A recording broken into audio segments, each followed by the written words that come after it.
राधे राधे दर्शकों।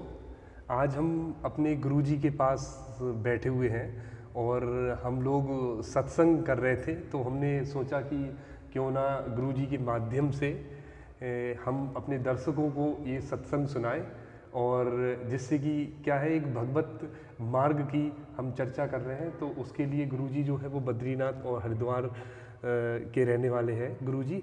तो गुरुजी आप हरिद्वार से हैं गुरुजी? जी, हरिद्वार में है मेरा घर, है ना। हाँ हाँ। और अपना बरेली में अपना कई वर्षों से विगत यहाँ पर प्राण प्रतिष्ठा हुई अपने ये शिव शक्ति पीठ का। तो मैं यहाँ पर या अनन्य सभी जगह श्रीमद् भागवत कथा, राम कथा इत्यादि भगवत चर्चा के लिए जाता हूँ। कर्मकांड इत्यादि भी हम पूजन इत्यादि करते हैं। मेरा नाम आचार्य प्रभु जुयाल जी महाराज है। तो कहने का तात्पर्य है कि बहुत अच्छा, आप कल भी तो आए थे। हाँ हाँ गुरु। कल भी आपसे बात हुई। सबसे प्रथम जो है जय श्री राधे राधे सभी लोगों को, आपका चैनल के माध्यम से जो भी श्रवण करते हैं सबको प्रणाम करते हैं। श्री राधे कृष्ण। सबसे प्रथम ये है कि आपसे हमारा कई दिन से मुलाकात भी है और मुझे आप बहुत अच्छे लगते हैं।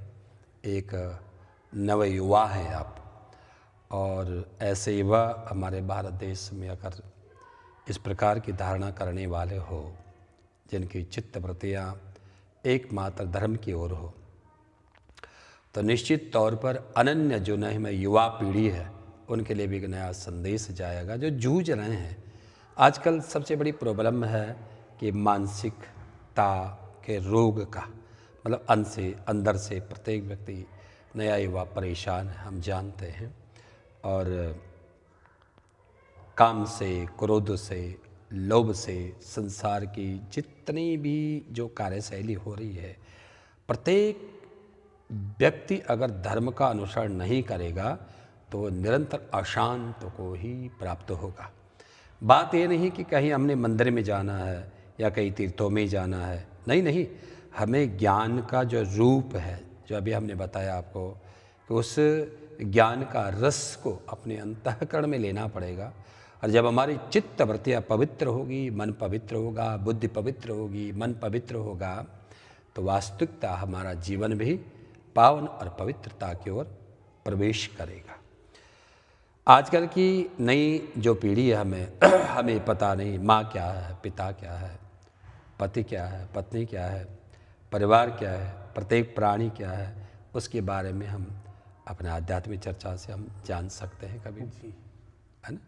तो इसके लिए आपने पूछा था अभी हमको कि भाई, हमने कहा आपको कि भक्ति जो है बहुत ऊपर है, बहुत ऊंची लेवल है भक्ति का, है ना।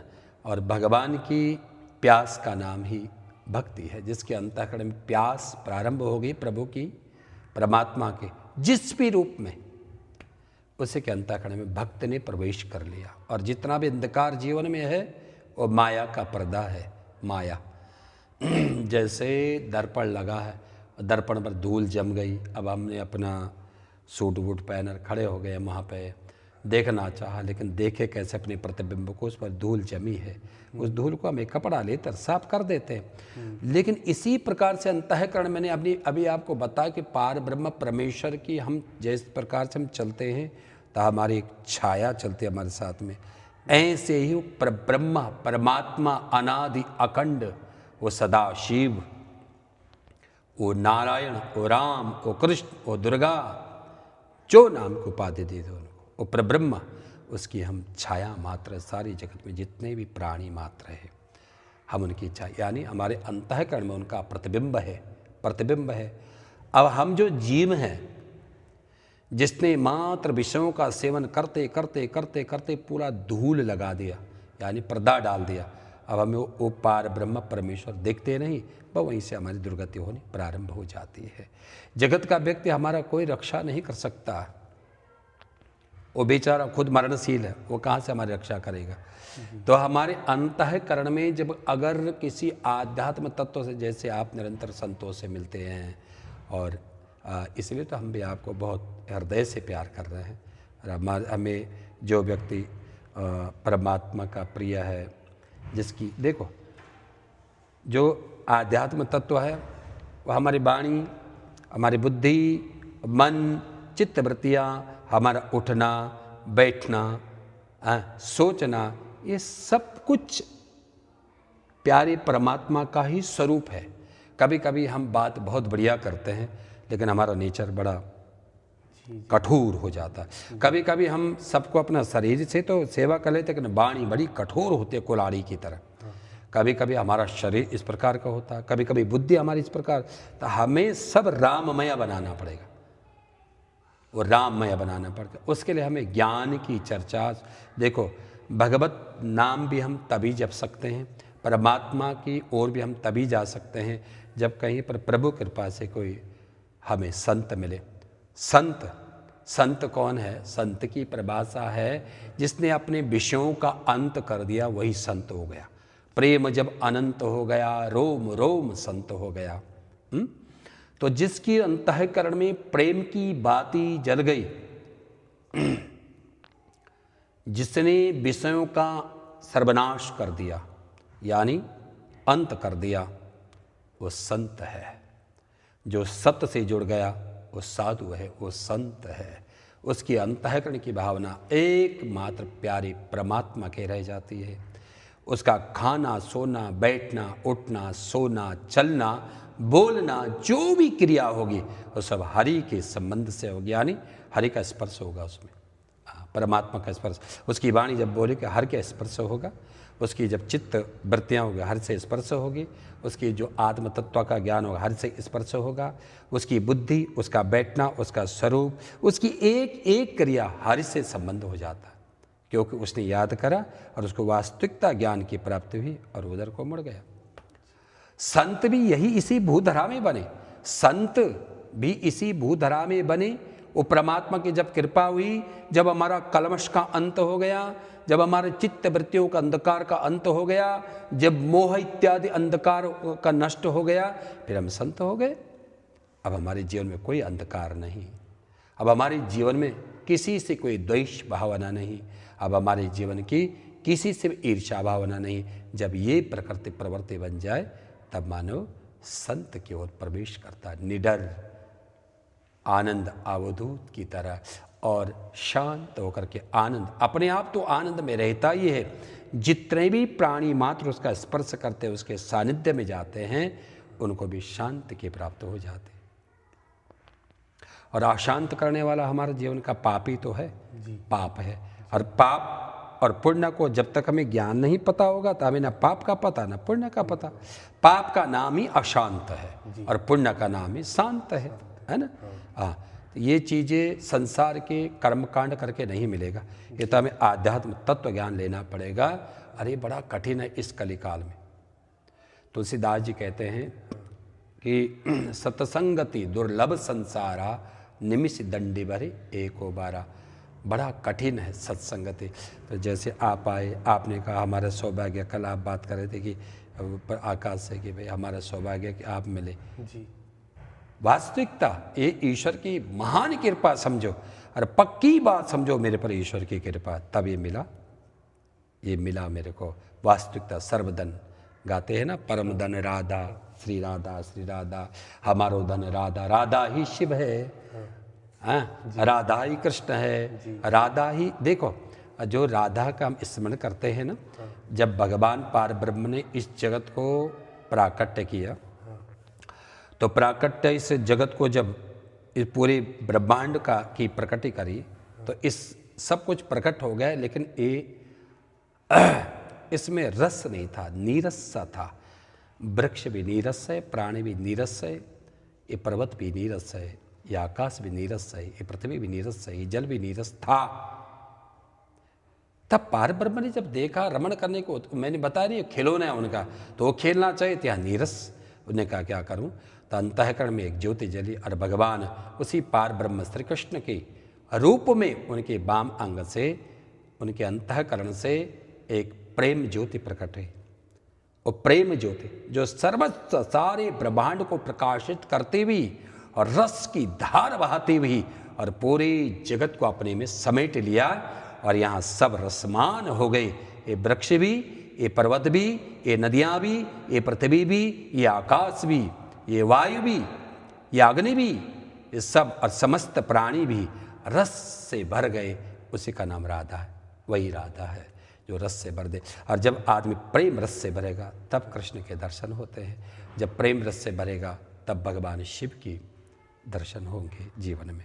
शिव बोलना भी उन्हीं की कृपा से हो सकता, नहीं तो इच्छा ही नहीं करते व्यक्ति की। हाँ बिल्कुल। हाँ, विषय ने ऐसा आच्छादित रगड़ करके रखा हुआ है, उसकी इच्छा ही नहीं करेगी, इच्छा ही नहीं करेगी। तो तब मैंने कहा ये तो बहुत ऊपर की श्रेणी है, हमें इतना भी मिल जाए, कोई एक इतना भी कि हम किसी अच्छे ज्ञानी पुरुष के साथ मात्र बैठना भी अगर मिल जाए और हमें अच्छा लगने लगे तो लगाओ कि अब मेरे पर प्रभु कृपा जरूर होगी, मेरे पर ईश्वर की कृपा होगी। तो मैंने कहा कि सूर्य वंश में इक्ष्वाकु के पुत्र थे मानधाता, है ना। तो मानधाता हुए एक राजा, उनके पुत्र का नाम है मुचकुंद। मुचकुंद बड़े भगवत भक्त थे, बड़े धर्मात्मा थे, वीर थे और धर्म धुरंधर थे। ठीक, बड़े ब्राह्मण भक्त थे, संतों के बड़े परम भक्त थे, समस्त प्राणियों से प्रेम करने वाले थे। वो इतने पुण्यशाली थे कि एक बार देवताओं में और असुरों में भयंकर युद्ध हो गया और असुरों ने देवताओं को बड़ा पीड़ित कर दिया अपने बाणों से, अपने अस्त्र शस्त्रों से। तब देवताओं में इंद्र ने अयोध्या से, इसी सूर्य वंश से, यानी मुचकुंद ऋषि जो शिरोमणि है भक्त के, उनको बुलाया और अपने सानिध्य में उनको बुलाया कि आप हमारी रक्षा करें, देवताओं ने। तो मुचकुंद ऋषि जो है चल पड़े स्वर्ग की ओर, सदेह गए, देवताओं की ओर से लड़े और असुरों का विनाश किया। कई वर्ष व्यतीत हो गए। जब युद्ध संपन्न हो गया, देवताओं का अपना लोक की प्राप्त हो गए, तो बड़ी प्रसन्न हुए। आज मुचकुंद ऋषि जी कहे कि इंद्र से कि मैं घर जाऊं, मैं अपने घर जाऊं। और जब वो होता है ना सत्संग, उसमें कोई जपना नहीं है, उसमें सुनना है। समझ गए नहीं, ये भी अपराध होता है। उस समय सत्संग की महिमा होती है, सुनिए। जब सुनेंगे तब राम अपने आप बोल लेगा हृदय। ये भी ध्यान रखना है। जहाँ पर भी किसी गुरु का, किसी आचार्य का, कोई ज्ञानी व्यक्ति अगर भगवत नाम की विरक्तता से अपनी धार बहा रहा है तो वहाँ पर एकाग्रचित्त श्रवण करना चाहिए। बस खूब सोपान करो और उसके बाद जब खाली समय तब अपना जप करना चाहिए।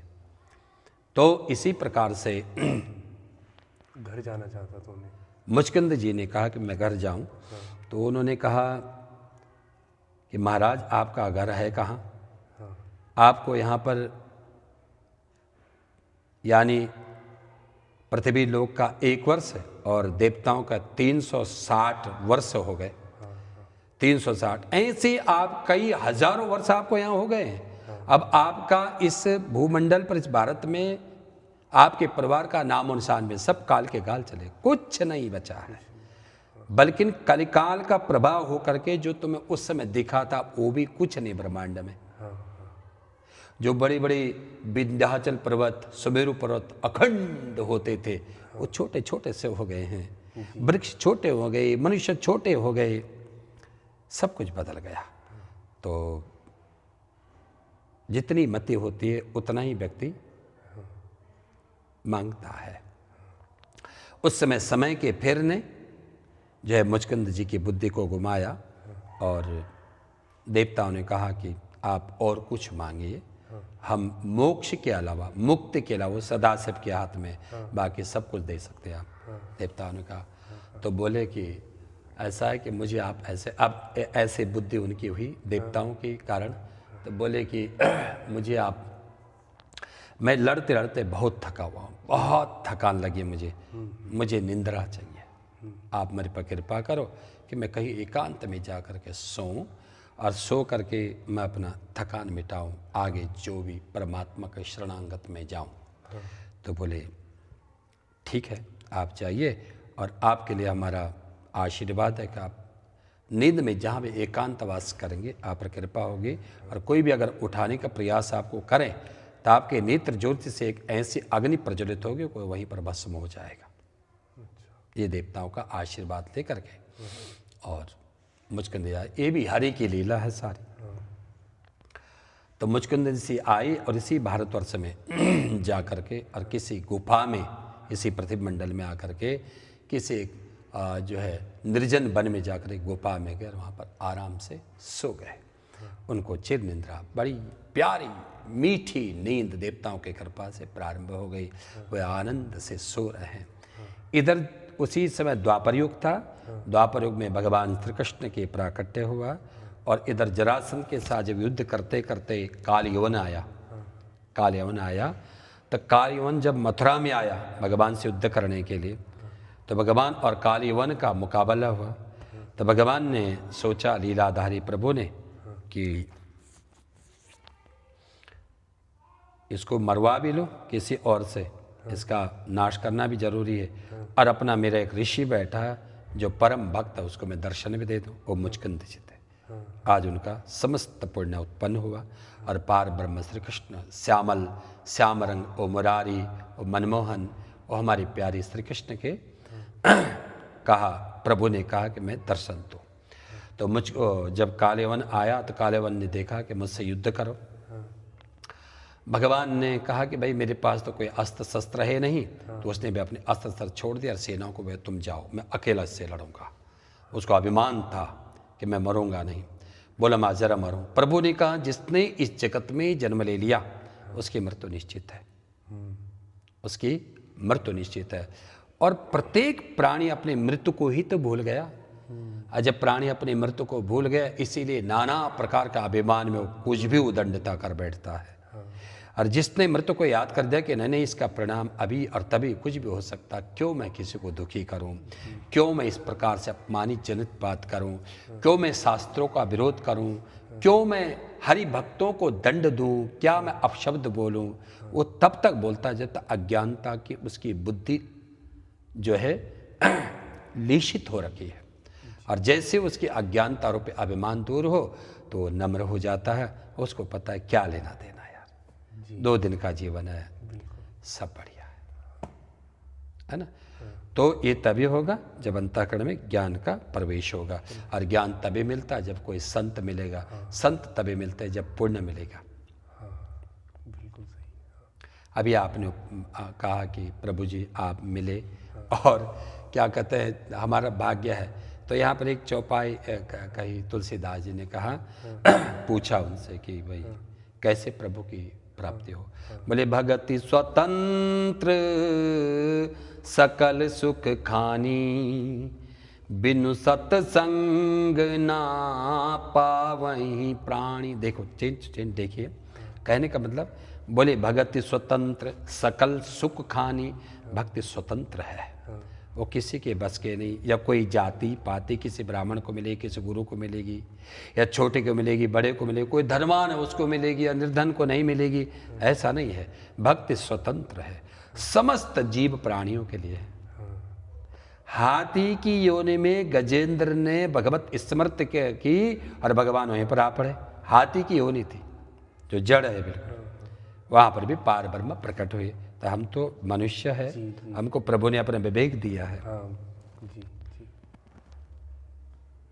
तो इसी प्रकार से भगति स्वतंत्र सकल सुख खानी। ए मानव, ये भक्ति स्वतंत्र है, कोई भी कर सकता है, स्वतंत्र। और समस्त सुखों की खान भी है। भाई प्रत्येक आदमी सुख के लिए दौड़ रहा है ना। कोई पढ़ रहा है सुख के लिए, सुख मिले। कोई किसी और शहर में जा रहा है, सुख मिले। कोई विदेश में जा रहा है, सुख मिले। कोई अमेरिका चला, कनाडा, जहाँ भी जो जा रहा वो सुख की खोज में गया है कि हमें सुख मिले। लेकिन गुरुजी वो सुख मुझे नहीं लगता कि वो सुख नहीं, मैं बता रहा हूँ मैं वही बता रहा हूँ कि हमको सुख मिले। प्रत्येक व्यक्ति कुछ भी कार्य कर रहा है वो बोल रहा है मुझे सुख मिले। तो वो बता रहे भगति स्वतंत्र सकल सुख खानी। सुख की खान एकमात्र भक्ति है। जी। वो स्वतंत्र है, किसी के लिए भी है, वो जो चाहे।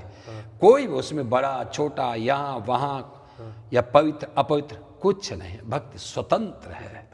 जिसने भी भक्ति करी, जिस प्राणी ने, उसी को परमात्मा का सुख का प्रभाव हुआ, सुख की प्राप्ति हुई।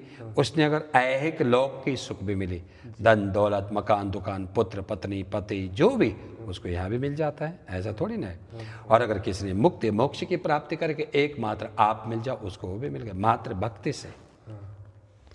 लेकिन यहाँ सुनिए ना, भगति स्वतंत्र सकल सुख खानी, स्वतंत्र है और समस्त सुखों की खान है, लेकिन बिनु सत्संग ना पावहीं प्राणी।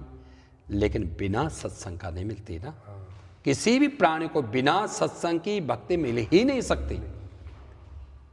आप मीराबाई जी को देखिए, उनका चरित्र सुनिए, आप सबरी का चरित्र सुनिए, आप रविदास जी का चरित्र सुनिए, आप वाल्मीकि जी का चरित्र सुनिए, आप तुलसीदास जी का, सूरदास जी का चरित्र सुनिए, कबीरदास जी का, रामदास जी का, है ना। किसी भी संतों का आप चरित्र, जिन्होंने भी भगवत प्राप्ति करी, उनका आप चरित्र पर आप जाएंगे तो उनको पहले सत्संग की प्राप्ति हुई और उनका अंतःकरण तुरंत, अब कितनी देर में किसका अंतःकरण शुद्ध होता है तो उस पे बात है। कभी कभी जन्म जन्मांतर का कपट और पाप इतना मतलब लेपा पोती होती है उसके, कोई हटता ही नहीं। जैसे कोई वस्त्र बहुत गंदा हो जाए और कई समय करना पड़ता है, वो कई समय ऐसा होता है कि वो साफ भी नहीं होता, उसको फिर फेंकना पड़ता है। ऐसे प्राणियों का मन की स्थिति भी है, किसका कितना लेशित हो रखा है। ये भजन उसको जाएगा और देखेगा, लेकिन फिर भी अगर तीव्र भक्ति होगा ना, अगर तीव्र भक्ति की प्यास अगर बढ़ गई, महान पापी की भी कितना भयंकर पाप क्यों नहीं किया उसने, अगर उसकी इच्छा बढ़ गई, भक्ति की प्यास झरझर सुधार और बिल्कुल शरणागति ले ली, क्षणिक में बिल्कुल जैसे पर्वताकार कूड़ा का ढेर पर आग लगते ही स्वा हो जाता है, बिल्कुल ऐसे पाप की पाप भगवत कृपा से जल के भस्म और तुरंत उसको भगवत कृपा हो जाती है। ये भी है, लेकिन उसके लिए हमें बता रहा हूं ना कि बिनु सत्संग न पावहीं प्राणी, बिना सत्संग का नहीं मिलता। तो बोले प्रभु, तुलसीदास जी बोले प्रभु आप भी बताए, भक्ति स्वतंत्र है, सारे सुखों की खान भी है, बिना सत्संग के नहीं मिलती। इसका मतलब संत चाहिए, सत्संग के लिए संत ही तो चाहिए। तो बोले हाँ संत तो चाहिए। तो बोले कहाँ मिलेंगे? फिर उन्होंने कहा कि पुण्य पुंज बिनु मिला ही न संता, बिना पुण्यों का संत नहीं मिलते। आपके पुण्य उजागर होंगे, जब पाप उजागर होंगे तो आपको दुर्संगत प्राप्त हो जाएगी। उसी प्रकार का आप शराब के सेवन, आप नाना प्रकार दुर्व्यसनों का सेवन, आप कई प्रकार के दुर्बुद्धि व्याभिचार इत्यादि इत्यादि काम से ऐसा ग्रसित हो जाएंगे कि मनुष्य को लगा है कि इसके अब सर्वनाश है। जब पाप प्रकट होते हैं तो मनुष्य को बिल्कुल दूर कर देते हैं धर्म से, धर्म के तत्वों से। और जब मनुष्य के पुण्योदय होते हैं तो उनको संतों का प्राप्ति होती है, संतों के चरणों में बैठने की उसकी इच्छा होती है, ईश्वरीय दर्शन तीर्थों का सेवन इच्छा करती है, मैं ये करूं, अरे छोड़ो सब कुछ, मुझे ये करना है। वो अपने आप थोड़ी करते, उसकी इच्छा है। तो अनन्य व्यक्ति क्यों करता है उससे फिर कि भाई तू ये क्यों कर रहा है? अरे वो उसकी इच्छा है, तू क्यों कर रहा है ऐसा? किसी को बोला जाए तू ऐसा व्याभिचार क्यों कर रहा है? क्योंकि तेरी इच्छा यही है, तुझे वो प्राप्त हुआ। मेरी इच्छा पुण्य की है, परमात्मा की है, तो मैं उधर की ओर जा रहा हूँ, मैं अपने आप नहीं जा रहा हूँ। मेरी इच्छा, मुझे प्यास लगी है, मुझे प्यास लगी है, तो उसकी इच्छा है।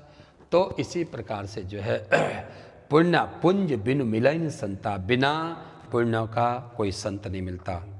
सत्संगति संस्कृति कर अंता, अगर मिल गए सत्संगति मिलेगी संत की, संस्कृति जो कलमश है ना अंतःकरण में, जो अज्ञानता है, वो सब दूर हो जाता है। जिसमें हम कई प्रकार के विचार करते हैं, क्यों नहीं हो रहा, वो क्यों नहीं हो रहा, ये होना चाहिए, वो होना चाहिए, ऐसा होना चाहिए, वो होना चाहिए, कई तर्क कुतर्क, अरे नहीं ये नहीं होता, अरे कौन भगवान और कौन, ये सब के सब तर्क उतर हमारे अंतःकरण में जो कलमश है, जो अंधकार है, जो कीचड़ की तरह लेपित है, सब चित्तवृत्ति, वही तो हमको परेशान कर रहा है। वो मानता ही नहीं, मानता नहीं। अब ये बात बताइए कि हम ये देखते हैं कि कोई अगर कहीं नाले में गिर गया और उस पर कचड़ा लग गया, तो कचड़े की बड़ी ताकत है या कहीं पर धार चल रही हो तीव्र गति से पानी की, उसकी ताकत बड़ी है? आप बताइए। जो धार है जल, वो जल पंच तत्वों में एक है ना, परमात्मा का स्वरूप है जल, साक्षात ईश्वर, उसे सारे प्राणी जीवित होते। तो जब कचड़ा से लक्षित हो रखा पूरा, तुरंत जब उस धार में अगर मिल गई तो तुरंत उसका सब कीचड़ हट जाता है और वो पवित्र हो जाता है। ऐसे ही हमारे अंतःकरण में भी विश्व ने ऐसे कीचड़ लगा दिया और हमें भगवत रूपी ज्ञान की धार चाहिए। इसलिए तो हमने कहा आप यहाँ बैठिए, डाब की धार। भाई धार तो नीचे से हम पीते हैं ना, धार लगी है, नहाते हैं उसके नीचे, तो हमें वहीं बैठना है और उसको पीना है। वो कान के दोनों से भर भर करके उसका रसो स्वादन हम रहते हैं, है ना। यही है, तो हमारा अंतःकरण का कचरा सब साफ हो जाता है। उस ज्ञान की, ज्ञान भी तरल है, जल की तरह तरल है, और हमारे अंतःकरण में वो पूरा कलमश जो किचड़ा है सब हटा देता है तुरंत। तो तब मेरा कहने का है कि पूर्ण पुंज बिनु मिलन संता, सतसंगत संतर्ति कर अंता। हमारा कलमश को दूर करते तो बोले अच्छा इसके लिए संत चाहिए महाराज, बोले उसके लिए पुण्य चाहिए। अच्छा पुण्य मिल जाए तो, बोले संत मिल जाए तो, बोले संत मिल जाए तो संत अब खोजना में संत कहाँ से मिलेंगे? पुण्य पुंज बिन मिला ही न संत। हाँ संत मिल जाए, पुण्य से संत मिले, लेकिन आप पुण्य कहाँ से मिले? अब पुण्य की बात आती है ना, भक्ति, सुख सुख के बाद जो है पुण्य, संत, संत के बाद पुण्य। अब रही बात अब पुण्य कहाँ से मिलेंगे? हमें पुण्य कहाँ से मिलेंगे? तब पुण्य पुंज जग महा नहीं दूजा, मन क्रम बचन विप्र पद पूजा। अब अंतिम चरण में कहा तुलसीदास जी ने कि पुण्य पुंज जग महा नहीं दूजा, इस जगत में दूसरा कोई पुण्य नहीं, एक पुण्य करो। बोला क्या? बोले मन से, वचन से और कर्म से। 3 प्रकार कर्म है ना, मानसिक, वाचिक और शारीरिक। इन्हीं तीनों कर्मों से हम परमात्मा की प्राप्त करते हैं, और इन्हीं तीनों कर्मों को दूषित करते हुए हम नरक की प्राप्त करते थे। ये तीनों ही ताप है जो हमको भयंकर दुख विदीर्ण कर रहे हैं। अरे तीनों ही ताप को दूर करने वाला त्रिताप विनाशाय श्री कृष्णाय वयम नमः भगवान नारायण है। त्रिताप तो मन कर्म वचन विप्र पद पूजा। कौन? विप्र। विप्र यानी साधु, संत, ब्राह्मण, तीर्थ, चलती फिरती संतत्व ज्ञान की मूर्ति संत, महापुरुष और भक्त, जिनकी वृत्ति मन बुद्धि की और चित्त वृत्तियां वाणी एक माता हरि बोल, हरि हरि बोल, जिनको देकर के आत्मा में शांति मिले कि वाह वाह वाह वाह, आहा, उन तेजस्वियों का मिलना, और जो निरंतर एकमात्र भक्ति में लीन है, जो भक्ति में लीन है, जो निरंतर भक्ति कर रहे हैं, उन भक्त महापुरुषों का स्पर्श, उनकी चरणों को बंधन, उनका पूजन और उनके मुख से झरझर निकलती हुई धार, उसको लें। और संतों के प्रति हमारे हृदय में अथाह प्यार उमड़ जाए। प्यार ब्राह्मणों के प्रति, संतों के प्रति, ज्ञानियों के प्रति, भक्तों के प्रति हमारा प्यार उमड़ जाए। और जैसे ही प्यार उमड़ेगा, हमारे अंतःकरण में न कोई जाति, न पाति, न स्त्री, न पुरुष, सब बंधनीय हो जाएंगे। वहीं से शुरू होती है शुरुआत, और उनके चरणों से हमको प्राप्त होती है भक्ति। और जैसे ही भक्ति आएगी, फिर आपका किसी से वैमनस्य नहीं होगा। आपके लिए सब स्त्रियां माँ के समान और सभी पुरुष शिव के समान हो जाएंगे। देखते नहीं है हमारे शास्त्रों में संतों के, आप चरित्र देखिए, नरसिंह भक्त जी को रोटी मिलती है, उस पर एक घी का डिब्बा मिलता है, अवधूत हैं, चल रहे हैं। ऐसे महान संत, तुरंत कुत्ता आकर उनकी रोटी खींच के ले जाता है। वो देखते हैं विट्ठल के पुजारी, बोले विट्ठल, अरे विट्ठल रुको, पीछे दौड़ रहे हैं, और डिब्बे हाथ में है घी का, रुको रुको रुको, अभी मैंने घी तो लगा। रोने लग गए बैठ के, मैंने घी तो लगा ही नहीं, मैंने तो घी लगाए नहीं, और मेरा विट्ठल जरा। यानी कुत्ते में भी भगवान श्री कृष्ण के दर्शन हुए।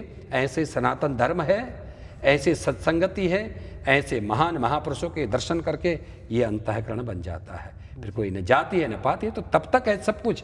सारा झगड़ा तभी तक है जब तक अज्ञानता का कूड़े में हमारी दुर्गंध फैल रही है मन की। जिस दिन दुर्गंध हट जाए सबके साथ समरसता हो जाएगी, सब प्यारे हो जाएंगे, सब के सब। कभी कभी अज्ञानता में लगता है ऐसा क्यों। एक संत जाते हैं और स्नान करते हैं गंगा जी में और आते हैं, जैसे स्नान करके तो एक कोई पठान उन पे थूक देता है, और जब थूक देता है तो फिर वो यूँ देखते हैं, फिर जाते हैं, फिर वो आकर के उन पे थूक देता है, फिर वो स्नान करते फिर आते, ऐसे करते करते 108 बार हो गया, 108 से ज़्यादा। लेकिन वो थूक ही जा रहा और वो स्नान करके आए रहे शांत समरसता से, कोई क्रोध नहीं। अंतिम चरण में जब थक गया तो उसके कलमश परमात्मा कृपा करते उनके ओज से उसके अंतःकरण में कुछ वृत्ति बनी और तुरंत उन तेजस्वी के शरणागत हो गया और रोने लग गया। नतमस्तक होना ही पड़ेगा महापुरुषों के चरणों में, क्योंकि ताकत महापुरुष की होती, आज नहीं तो कल, कल नहीं परसों होना पड़ेगा। प्रत्येक जीव को होना पड़ेगा उन महापुरुषों के श्री चरणों को बंधन, उन्हीं के श्री चरणों से हमारा। इसी प्रकार से जो है नतमस्तक का रोने लग गया कि महाराज मैंने इतना बड़ा अपराध किया और आप शांत हो करके बोले हाँ तू भी धन्य ही है। क्यों, मैंने तो अपराध किया है इतना बड़ा। बोले आज तो ये अपराध नहीं करता, गंगा जी में 108 डुबकी लगाने को नहीं मिलती, ये तेरी कृपा से मिली। ये है सनातन, यह है समरसता, यह है सत्संग, यह है प्यारे परमात्मा का कृपा। ये अंतःकरण हो जाता है, निडरता होती है। राष्ट्र के लिए हो, प्रदेश के लिए हो, अपने घर के लिए हो, वो भी बिना सत्संग का व्यक्ति नहीं कर सकता।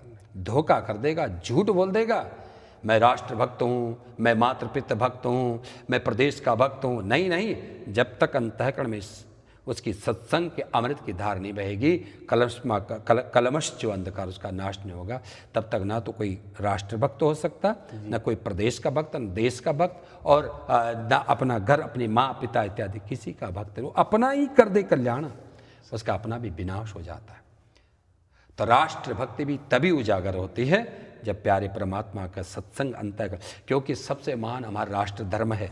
कुछ धर्म तो हम अपने धर्म और निष्ठा पर तभी जा सकता, किसी संतों के तो मैंने बता दी है। तो तब मैंने कहा कि मुचकिंद जी की आई बात तो मुचकिंद जी लेटे हैं, तब परमात्मा ने उसको कहा काले उनको कि भाई जिसने जन्म लिया तो वो मरेगा, उसकी मृत्यु तो है ही। तो बोले तुमने कोई शस्त्र नहीं पकड़े, मैंने भी छोड़ दिया, अब हो जाए दोनों के। तो प्रभु कहा ठीक है मुझे पकड़ लो। भगवान आगे दौड़े, लीला है प्रभु की, पीछे पीछे दौड़ रहा, हाँप गया आगे। भगवान तेज दौड़ रहे हैं, ठीक चले गए उसी निर्जन वन में। बोले कहाँ भाग रहा, अरे रण छोड़, रण को छोड़ कर बात। तो उस दिन से भगवान श्री कृष्ण का एक नाम रण छोड़ भी पड़ा। हाँ, रण छोड़। हाँ, तो भगवान दौड़े, तो प्रभु को तो दर्शन देना था अपने भक्तों को। तो प्रभु वहाँ गए और जा करके परमात्मा ने अपना पीला पटका लिया, उनके ऊपर डाल दिया जहाँ वो लेटे थे, निंद्रा में, चिर निंद्रा में वो गया और भगवान वहीं पर अदृश्य हो गए। अदृश्य का मतलब भगवान है वहीं पे, लेकिन कालीवन पापी है, वो देख नहीं पा रहा है। भगवान वहीं पर अदृश्य से हो गए। उसके लिए जब उसने देखा, बोले ओ यहाँ छुप करके लेटा है, डरपोक कहीं का। अरे कालीवन से सारा जगत डरता है। भगवान ने उसके लिए पहले कह दिया कि देख भाई, जिसने जन्म, ये मत बोल मैं अजर अमर, जिसने इस मृत्युलोक में जन्म ले लिया वो मरेगा। अब मरेगा कैसे, वो तो पर ब्रह्म ही जाने, वो हम भी नहीं जान सकते। तो मरेगा कौन कैसे, कोई गाड़ी के नीचे आ जाता, तो कोई जल में डूब के मर जाता, तो किसी पे आग लग जाती है, किसी को भालू खा जाता है, किसी को शेर खा जाता है, किसी को सर्प खा जाता है, किसी को गोली लग जाती है। ये सब प्रारब्ध है, ये उसकी मृत्यु है, उसने मरना है इस प्रकार से। तो इसी प्रकार से कौन मरता है भैया, ये तो भगवान जाने। परमात्मा दौड़े, जाकर के उसने देखा यहाँ छुपे है और एक लात का प्रहार कर दी मुचकिंद ऐसे महान ऋषि पर। और उनकी धीरे धीरे निंद्रा खुली, निंद्रा खुल करके देखा तो उनको तो आशीर्वाद था ही देवताओं का। नेत्रों से उनकी तीव्र अग्नि प्रवेश करी और वहीं पर वो पाप रूपी जो वो था और कालयवन वो जल के भस्म होकर के स्वाहा हो गया। जैसे वो भस्म हुआ, ऐसे वहीं पर नीलांबर श्याम रंग में परमानंद भगवान घनश्यामी प्रभु प्रकट हो गए। घनश्यामा ओम बनमाली घनश्यामा पीतवासा मनोवरा जय बनमाली। घनश्यामा श्यामा पीतवासा मनोहरा कांची कलापुर चिरो लसन मुकुटे कुंडला त्रिभंग ललितश्चारु कौस्तुभेन विराजिता बनमाली घनश्यामा श्यामा पीतवासा मनोहरा कोटि मनमत लावण्यो हरिचंदन चर्चिता बनमाली घनश्यामा श्यामा पीतवासा मनोहरा परमानंद चिन्मूर्तिर मधुरो मुरलीधरा जय बनमाली घनश्यामा श्यामा पीतवासा मनोहरा। पीताम्बर वस्त्र पहने हुए नीलांबर स्वरूप में परमानंद श्याम रंग में श्याम प्रभु प्रकट हो गए।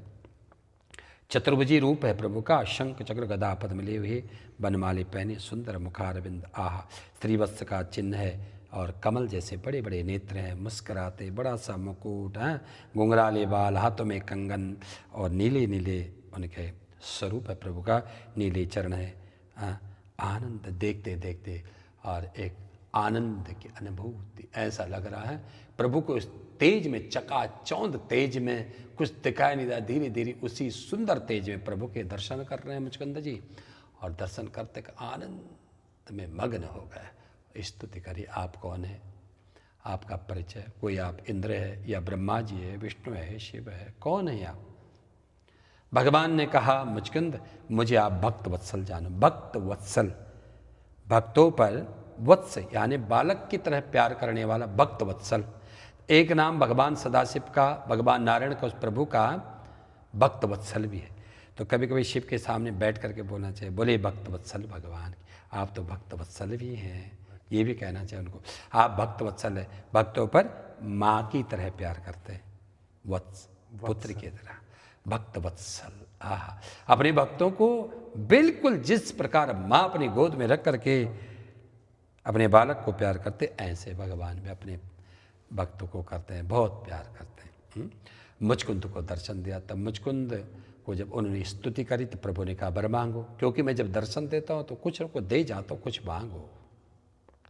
वो तो अपने पाप से मर गया, जो पापी था वो मर गया। बोले प्रभु मुझे आप भक्ति दे दीजिए। तो परमात्मा ने कहा कि देखो अभी तुम्हारी इतनी आराधना नहीं कि तुम्हें भक्ति की प्राप्ति हो, तो मैं यहाँ पर देख रहा हूँ अपने मुझसे, अपने मन से, अपने बुद्धि से, कि जब मुचकुंद जैसे जो देवताओं का सानिध्य में रहे, देवताओं का अनुग्रह भी उनको प्राप्त कर, आज साक्षात पार ब्रह्म परमेश्वर भी उनको सामने दर्शन दे रहे हैं, तब भी प्रभु ने कहा अभी तुम्हारी आराधना इतनी दिव्य तीव्र नहीं कि तुमको समस्त भक्ति की ही प्राप्त, लेकिन तुम्हें अभी अगला जन्म लेना है, उसमें तुम किसी ब्राह्मण वंश में जाओगे और ब्राह्मण के रूप में निरंतर मेरी उपासना के लिए मैं तुम्हें इच्छा प्रकट दे देता हूँ। जाओ, तुम्हारी इंद्रियों में, तुम्हारी अंतःकरण में, मन में ऐसी प्यास की लहर दे देता हूँ, मैं जाओ, ये कृपा कर दो, और तुम्हें प्यास लगेगी, उसी प्यास में तुम्हें भक्ति की परिपूर्णता प्राप्त होगी, और बस वहीं पर मैं तुम्हें सदा सदा करे तो मेरे में समा जाओ, मुक्ति और मोक्ष की प्राप्ति कर लोगे।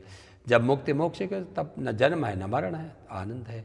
तो भक्ति का मिलना बड़ा कठिन है, लेकिन हम तो ये सोचते हैं कि कहीं पर अगर भगवत चर्चा वाला कोई मिल गया तो समझो कि मेरा भाग्य धीरे धीरे बढ़ेगा। वो प्यारे प्रभु कहीं थोड़ी चले गए हैं, जिन्होंने पांडवों का दुख दूर किया, जिन्होंने द्रौपदी की लाज बचाई, जिन्होंने उत्तरा के गर्भ से मरा हुआ वो बालक जो था उसको भी जीवित कर दिया, जिन्होंने अगासुर के मुख में गए अपने ग्वाल बालों को जीवित कर दिया, वो परमानंद ने, जिन्होंने समस्त भक्तों का दुख दूर किया, वही परमात्मा कोई थोड़ी चले गए हैं, उन्हीं की सत्ता है, सत्ता ईश्वर की तो है। नहीं तो यहाँ कौन पहलवान रहा, कौन भाग्यवान, कौन धनवान, सब नष्ट हो गए। कौन फिर एक प्रकट होता बोलता मैं पहलवान, बाद में झुर्री पड़ के मर जाता, उसको बुढ़ापा काल खा जाता है। इसी प्रकार दूसरे बल में भाग्यवान, कुछ दिनों बाद उसका भाग्य चक्र भी खत्म। इसी प्रकार कोई बोलता मैं पहलवान, कोई बोलता मैं रूपवान, उसका रूप कुछ दिन है, उसके बाद बुढ़ापा उसको खा लेता है। तो कौन रहा यहाँ पर रूपवान, कौन है भाग्यवान, कौन यहाँ पर पहलवान है? जी एक ही है, वह है पार ब्रह्म। कौन? सूर्य को हम देख रहे हैं, कितने वर्ष की उम्र है आपकी? मैं 31 का हो गया। 30 का, हमारे 50 से ऊपर प्लस हो गई। हाँ। तो हम निरंतर भगवान सूर्य को दर्शन करें तो ऐसे ही तो हैं। कब हुए बूढ़े बताओ, कब हुए छोटे वो जैसे हैं ऐसे है वही है ठाकुर, वो एक ही जैसे, कभी कुमलाने वाला पुष्प ने जैसे जिस प्रकार से दिव्य प्रकाशित हो रहे वही परमात्मा है, वही प्रभु है, जो कभी न बूढ़े होते न छोटे न बड़े, एक जगह वही पार ब्रह्म है। इस प्रकार के जब हम, अच्छा दूसरी बात, हम जब भगवान के पूजा के लिए मंदिर में जाते हैं, कहीं पर पूजन कर रहे हैं जो भी ना, ये भी सब सत्संग से हमारे अंतःकरण में जो हम कन्फ्यूज में होते हैं ना, ये करना वो करना ये करना वो सब हट जाता, खत्म। जी बिल्कुल। फिर मौज में मस्ती, कोई कन्फ्यूज नहीं, कोई डर नहीं, आनंद बस। तब जाके अगर सत्संग आपके अंतःकरण में पड़ गया किसी गुरु के मुखारबिंद से, तो आप जो पूजा करोगे शंकर की, वो पूजा दूसरा व्यक्ति नहीं करेगा जिसने सत्संग नहीं लिया, भले जल भी चढ़ा देगा। हमने ऐसे लोग भी देखे कि हाँ जल चढ़ा, गाली किसी को क्रोध में गाली दे रहा, उसको तो सत्संग नहीं लिया, ज्ञान ही नहीं लिया, इसलिए तो साधु समाज को हमें देखना है। तो और पूछिए और बताइए, बहुत अच्छा लगा तुम भी तो आए, तो भाई आपका भी हम धन्यवाद करते हैं, हमें हर चर्चा बोलने का इस समय प्राप्त हो। धन्य हो गए प्रभु आपसे जो मिले हम। ना हमसे क्या है, सब परमात्मा कृपा है। अच्छा नवयोग अगर ये करते हैं, हमें बहुत अच्छा लग रहा है कि आप जैसे जो नया बालक है, तो आप कई लोगों की सोच बदलोगे, कई लोगों की सोच, समझ गए नहीं, आपको देख करके कई लोग कई लोग जिनको जिनकी अंतःकरण की जो कलमश की परत है ना हल्की है, और उनको मिलता नहीं कहीं पर उपदेश, वो बेचारे और गहरे में चले जाते हैं। तो अंतःकरण के अगर इस परत को हमने नष्ट करना है इस परत को